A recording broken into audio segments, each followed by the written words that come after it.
Again, good morning to the morning session, and in continuation to our topics on Module 5, which is poultry management. So last time we talked about um, brooding, no? So the brooding of chicks. So we actually have discussed the difference between natural brooding and artificial brooding.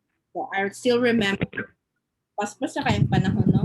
I still remember that I was wondering kung anong nauna ang brooding before incubation. So, uh, I've gone through the module na siya sa end part of the topic. So, let's just follow the what's in the module. So, we're going to talk about the incubation and hatchery. It's actually a very important science of poultry management. So, and we have discussed the different requirements of for brooding. Now, let's discuss first step of receiving the chicks. So after culling the previous adult birds, you should clean and disinfect the poultry house, and 3 to 4 weeks interval should maybe provided between two batches as downtime supposed to be time. So 1 month interval yan after culling ng birds, so it could have two batches already, and about forming circle of about 5 feet diameter with brooder guard. The 5 feet diameter can hold up to 200 to hanggang 250 chicks. So, ganun kadami, ano, if you are having 200 chicks, no, and nagpila man ng chicks. So, I remember when I was in agriculture, agri-vet supply ata yon, tag 50 ang isa ka chick ata. Tama ba ko? Novi and John Ray? Tagpila ang chick ninyo dara?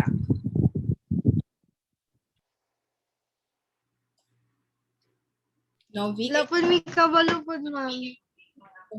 Maybe 20 pesos or more or less nasa 50 siya, no? So, yeah, so although barato ra siya, but when you speak of 200 times 50, so mo thousands na po na siya, no? Thousands na siya.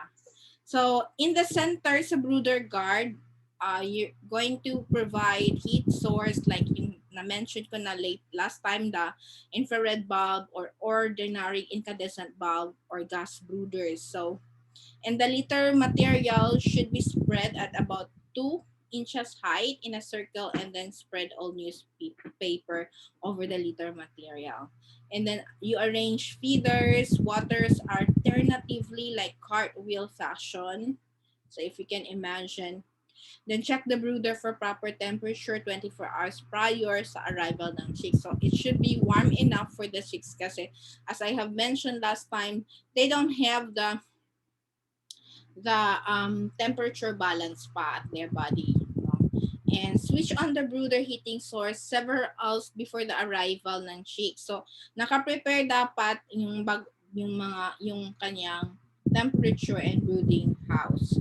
And then spread ground maize or ravar fine mash crumbled feed on the newspaper for 2 days. No, afterwards they will learn to consume feed already, and provide electrolyte, glucose, vitamins, and drinking water for the first 2 to 3 days to overcome the stress. So, it's kasi kung pag-transfer ka kung wherever they came from, it's very stressful for them.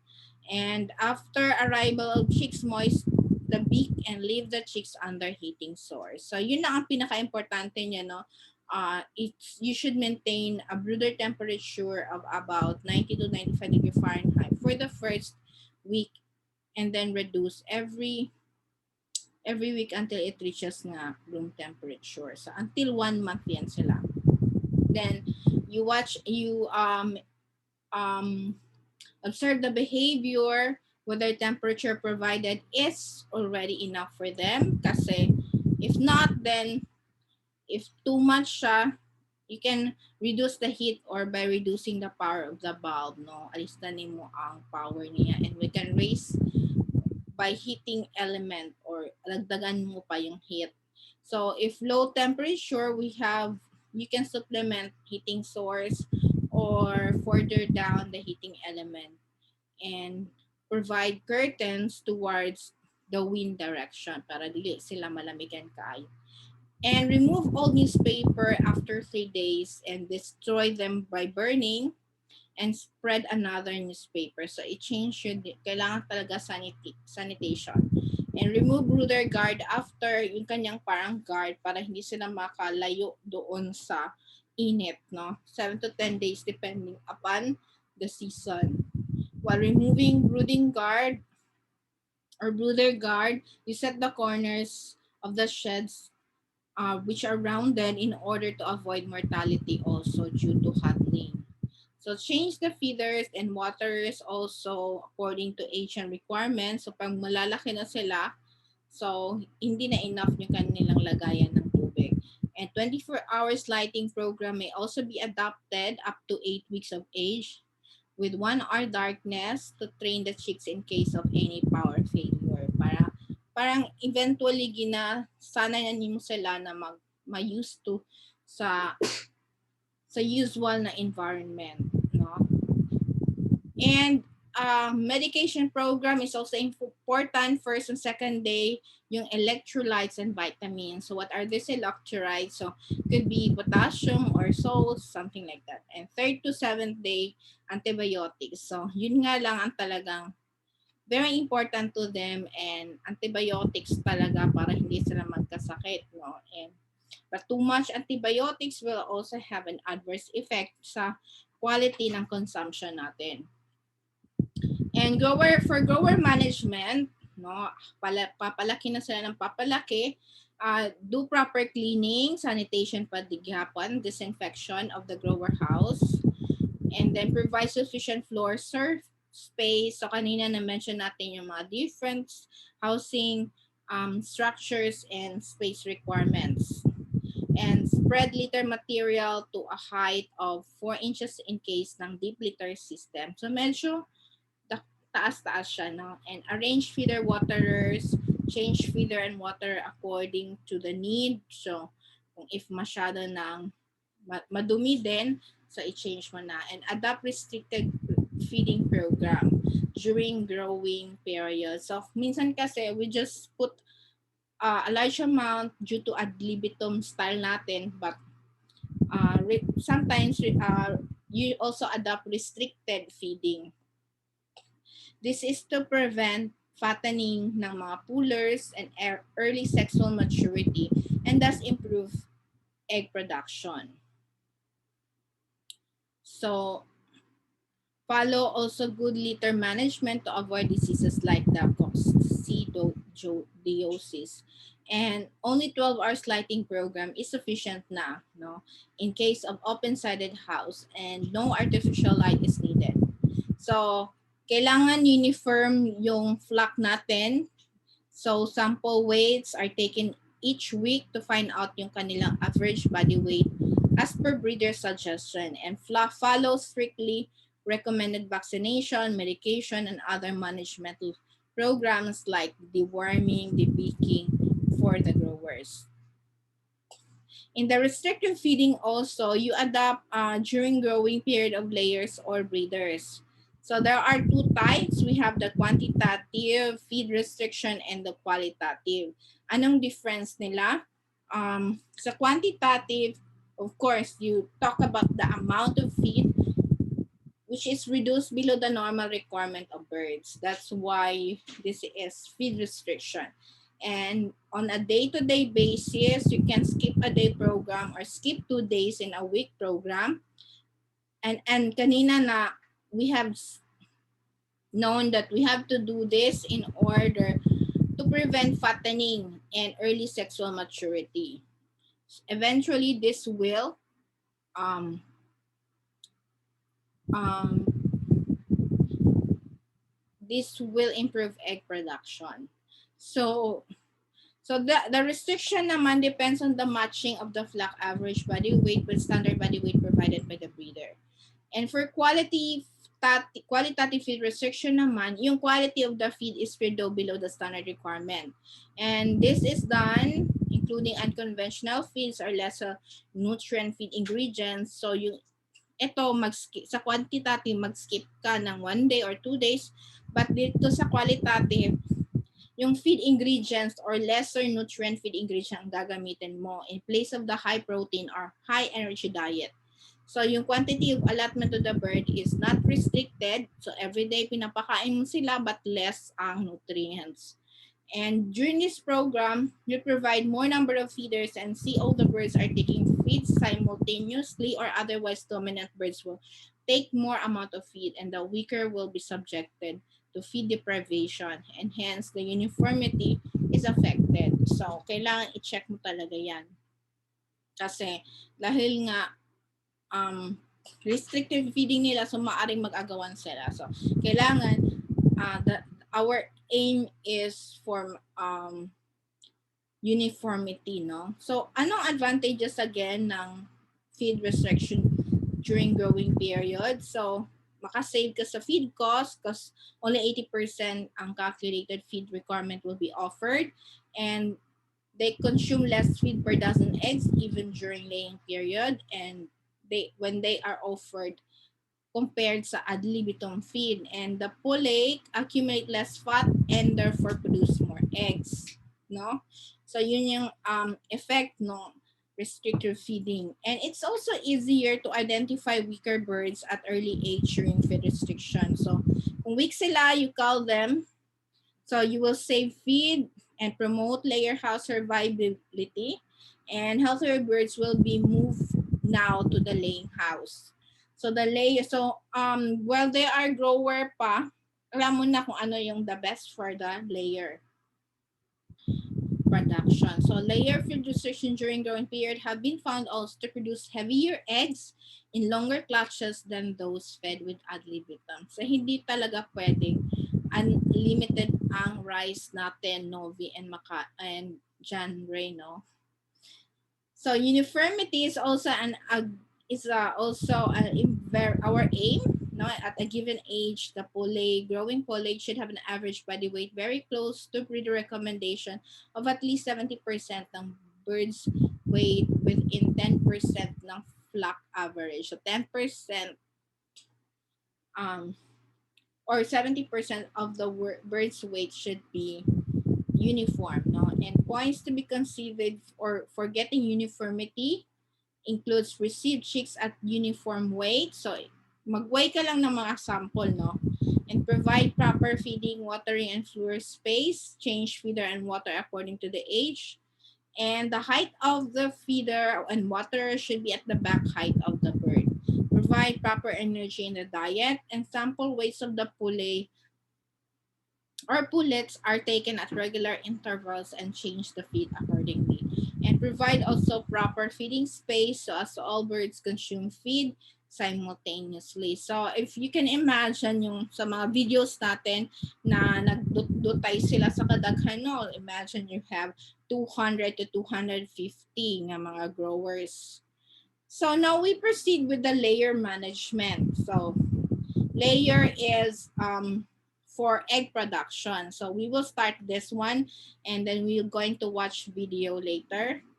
Points to be considered during layer management are proper cleaning and disinfection. So proper floor space, feeding space, water space, and both in the deep litter and also in the cage system. And in the deep litter, floor space of about 2 square feet per bird and feeding space of 5 inches per bird should be provided. In the cage naman, 4 birds siya per box of 18 inches by 15 cage floor space. With about, i-divide mo na siya, 0.46 square feet per bird. And 6 feet linear feeder can be used for every 30 layers or 18 inches diameter circular feeder of 4 to 5 no for every 100 birds. And provide 18 inches diameter plastic water of 2 numbers for every 100 birds. So imagine siya 2 um, 218 diameter plastic water for every 100 birds. And you spread litter material in case of deep litter system up to 6 inches thickness. And arrange your feeder and waterer in the poultry house to the height of bird's back. So the grill size may be changed also according to the size of the bird's head. And provide nest box for every 5 layers about 5 weeks before the first egg is laid. So there are three types ng nest. So once they are ready for about before or about a week before na ready na sila for the first egg, in there are you should have able to have the nest box na, and there are three types of nest: individual nest, or for kahit individual nest siya, but one nest box is already sufficient for 4 to 5 birds. And we also have community nest. This will accommodate 50 to 60 birds. Madami, ano? And crop nest. This will accommodate one bird at a time, and is additional is used for academic or breeding studies. So, trap hindi sinasabing individual nest siya, so isang nest siya. So actually 4 to 5 birds yan. But sa trap nest, isang bird siya. And this is used for academic and breeding studies. And the nest should be provided with litter material. So pangpa-warm din kasi yung litter material. And replace once in a week lang to prevent contamination ng eggs. And during night hours, the nest should also be closed para ma-prevent yung sitting of birds in the nest. No? So meron siyang box, naka-box yan. In a deep litter system, the litter material should also be racked in evening daily for egg collection. When after egg collection is over, and the litter should be treated chemically at least once in a month or whenever necessary in the case of nabasa siya, no?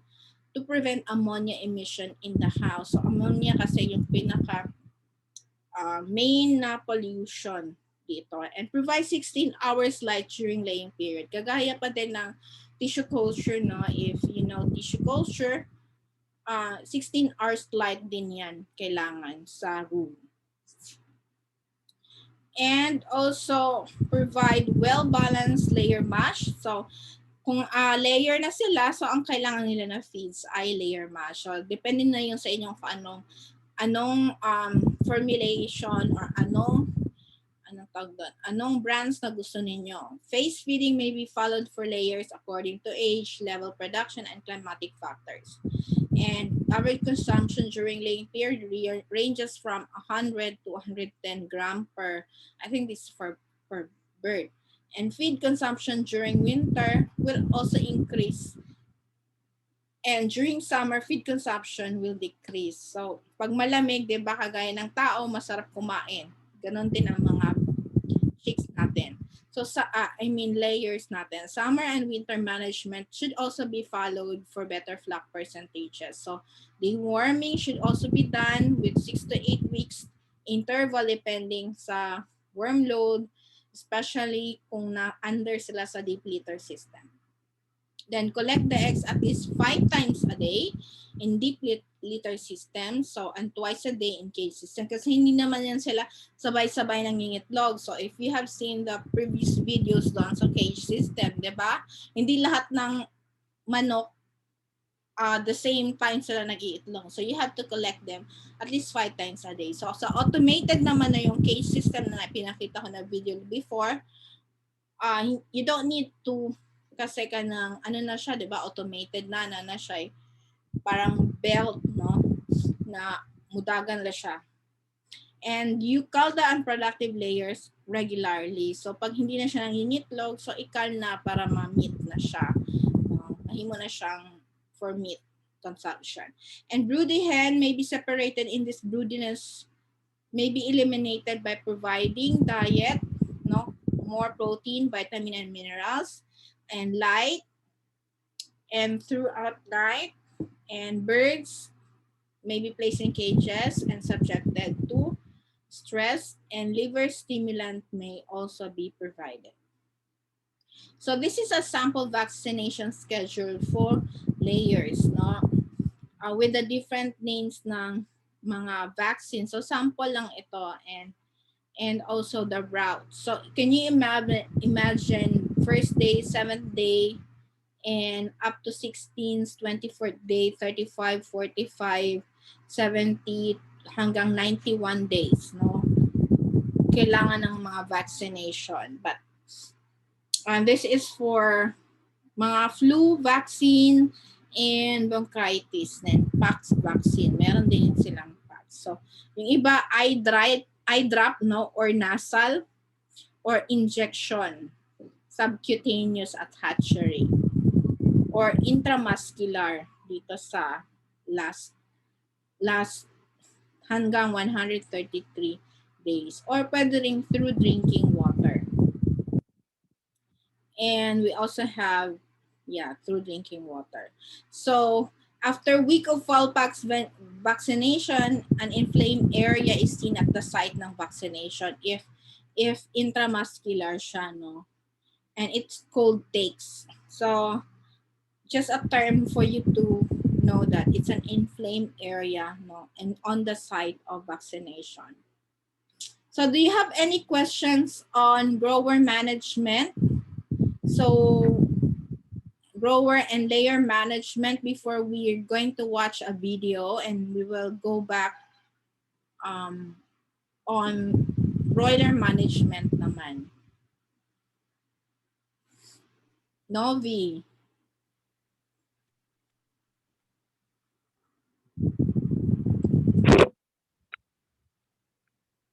So let's watch the, yes, John Ray, do you have any questions? Mamaya na nabuhan pagkatapos ng video. Sige.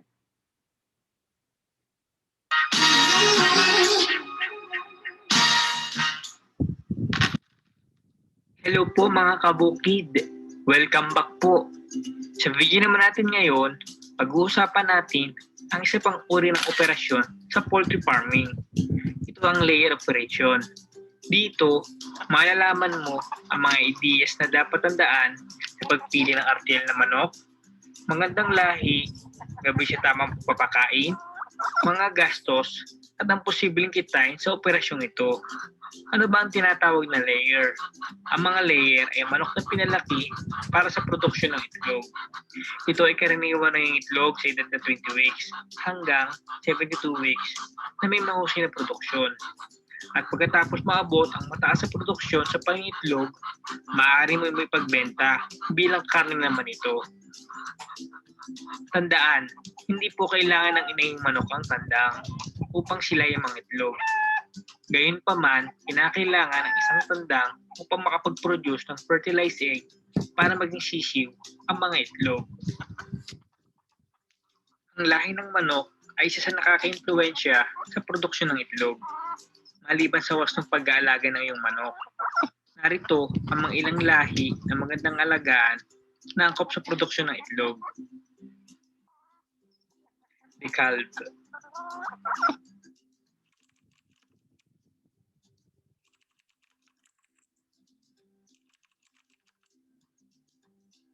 Loman,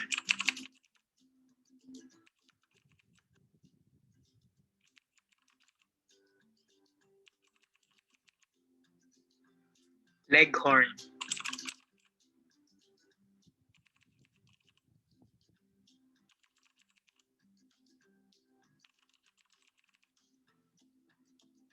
Babcock,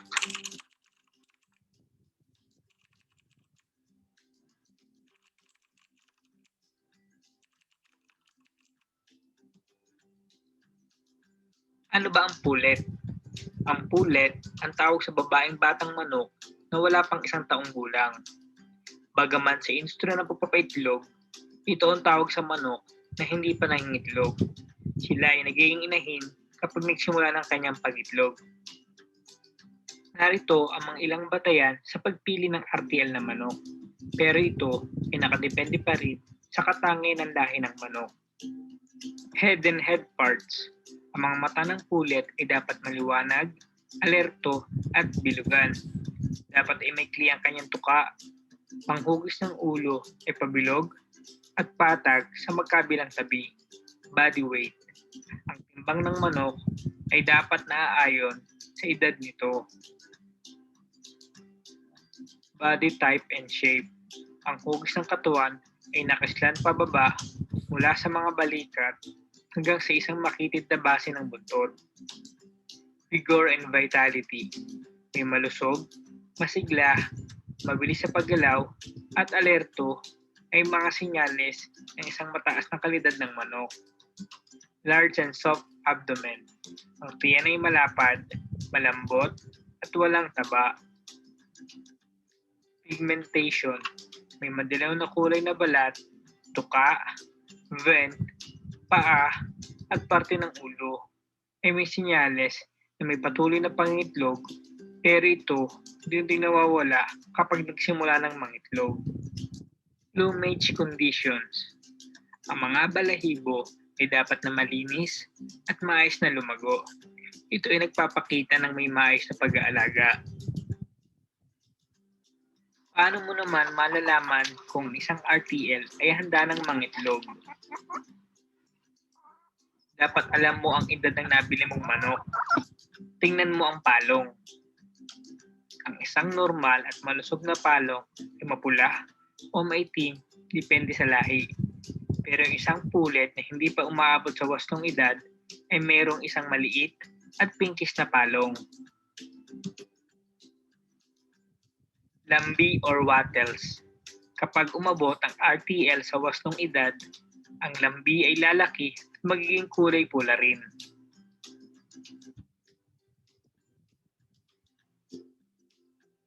Gayun din ang vent. Ito ay lalaki, mamumula, mamasa-masa at lalambot. Dito naglalabas ang manok ng mga itlog kasama ang ihi at ang dumi. Narito naman ang mainam na timbang ng manok base sa edad nito. Atin namang tuusin ang mga gastos at kapital sa chicken layer poultry business.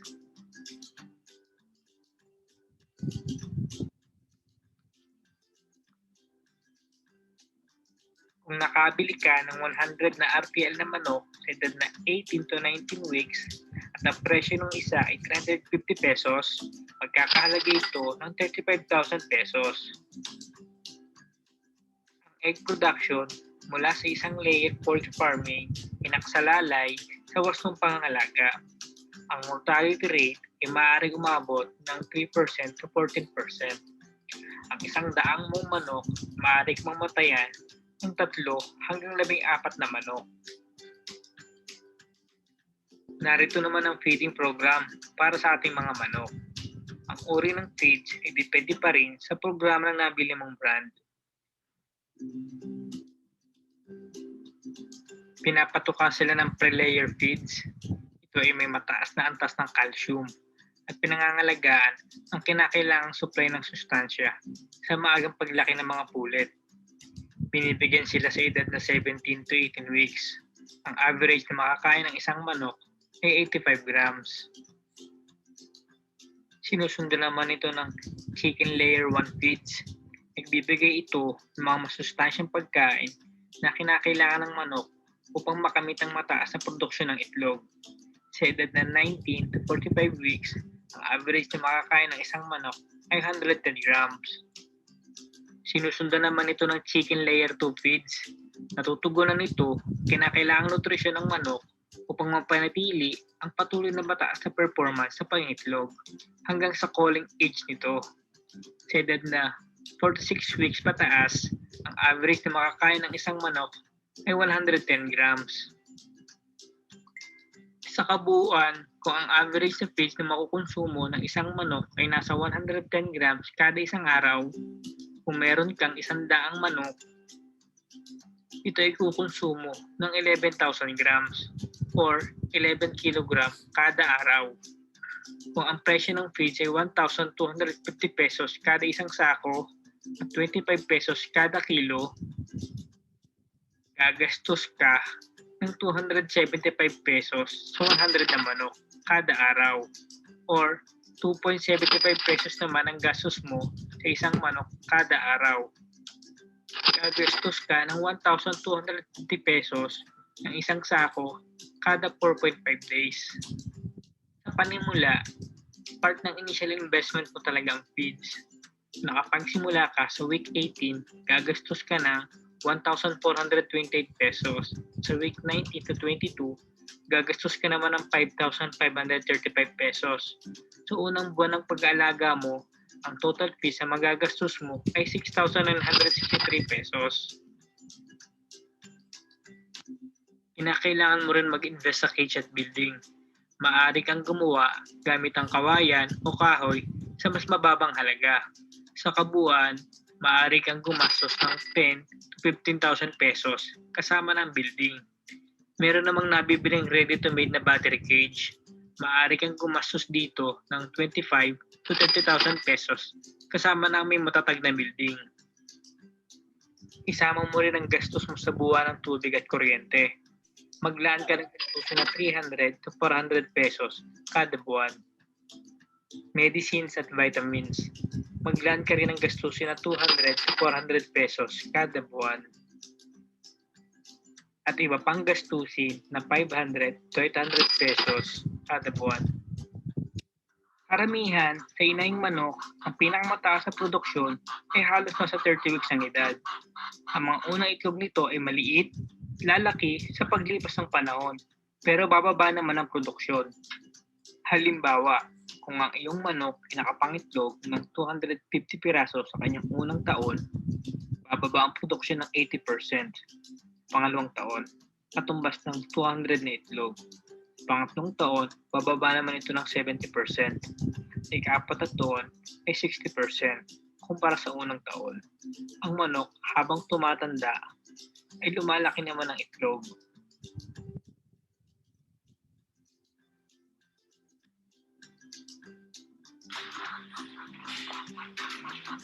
Ang lahat ng mga inahing manok ay nagsisimula sa maliit na pangitlog at unti-unting lumalaki.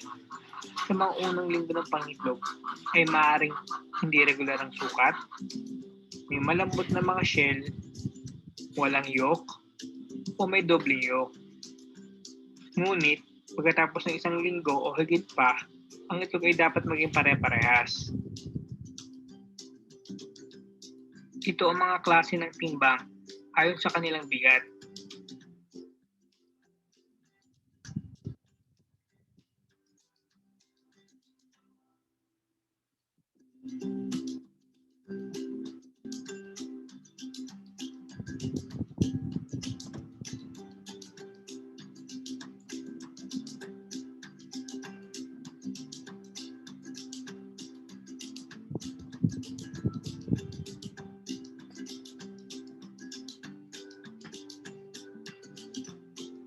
Narito naman ang mainam na produksyon ng itlog base sa tagal ng pag-aalaga. Ikumpara mo ito sa bilang ng actual na itlog. Ito naman ang formula paano mo makukuha ang egg production rate kada linggo or araw. Halimbawa, noong week 20, nakapag-produce ka ng 5 itlog sa isang araw. I-divide mo ito kung ilan ang inahin mo times 100. Kakalabasan nito ay 5%. Sa table na ito, makikita nyo ang projected monthly egg production ng 100 na manok hanggang 9 months.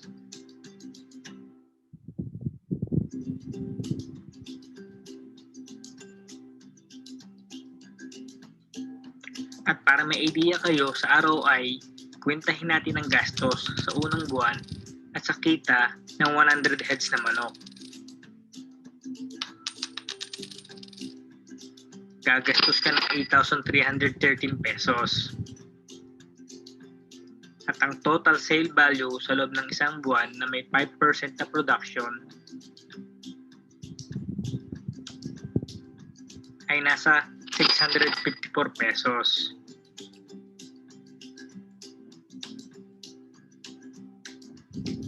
Tandaan, sa mga unang buwan nito, hindi ka muna kikita kasi may initial expense ka sa feeds at ang produksyon ng itlog ay maliit at mababa pa.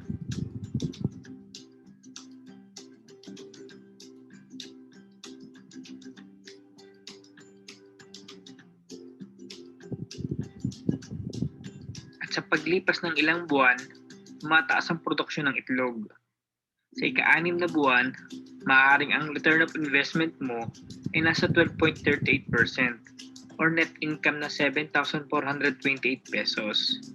Maaari mong mabawi ang kapital na 60,000 pesos makalipas ng 13 months na pag-aalaga.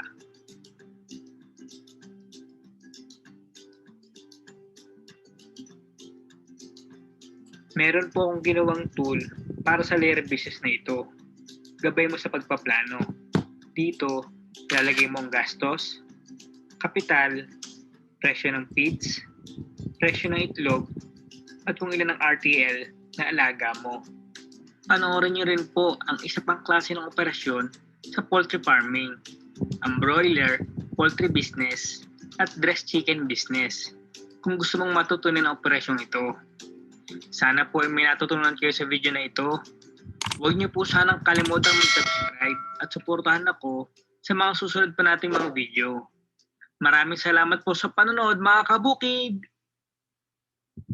Okay, so that's it. So it's really a very nice tool no na for the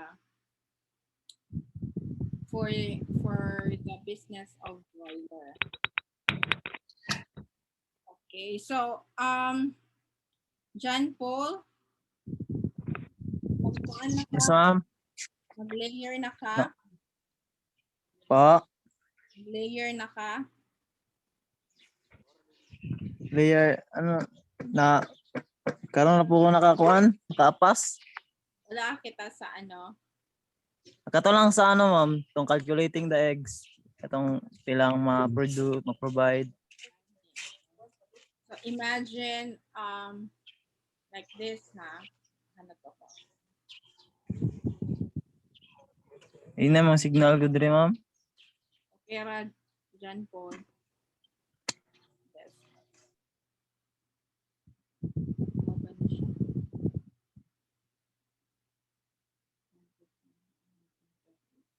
So imagine ako mo itong screenshot ba kaning layer business. So 12% lang noon iyahang capital but you need 60,000. Apila na siya sa building at 10,000 lang ani iyang worth sa building Then mga heads. So that's why I'm asking you kung interesado ba mo sa layer business. So layer siya meaning chicken up for itlog. So sorry, less than a minute na lang ta ha. So I'm going to entertain your questions. If you have questions, John Ray and Novi. Yes po, ma'am. Thank you po. Ha? Yes, ma'am. Okay lang. Okay na ka, John Ray. So, how about Novi?